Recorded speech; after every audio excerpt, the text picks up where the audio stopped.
রংপুরে যে বাংলা ভাষা ব্যবহার করা হয় সেটা কিন্তু সম্পূর্ণ আলাদা একটা ডায়ালেক্ট। আমরা পশ্চিমবঙ্গে যে ভাষার কথা বলি তার থেকে অনেকটাই আলাদা।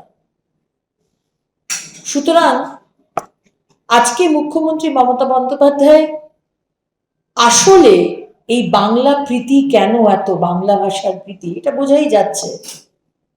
মমতা বন্দ্যোপাধ্যায় এবং তার সরকার এবং তার দল বিহারে যে এসআইআর শুরু হয়েছে সেটা পশ্চিমবঙ্গে যাতে কোনো মতেই না হয়, ডেসপারেটলি সেটা চেষ্টা করছেন। এবং আমরা বুঝতে পারি মমতা বন্দ্যোপাধ্যায় আপনি কেন এটা চেষ্টা করছেন, কারণ আপনার যে ভোট ব্যাংক, অনুপ্রবেশকারীদের আপনার যে ভোট ব্যাংক, তার উপর একটা বিরাট ধাক্কা আসবে এসআইআর পশ্চিমবঙ্গে যবে শুরু হবে।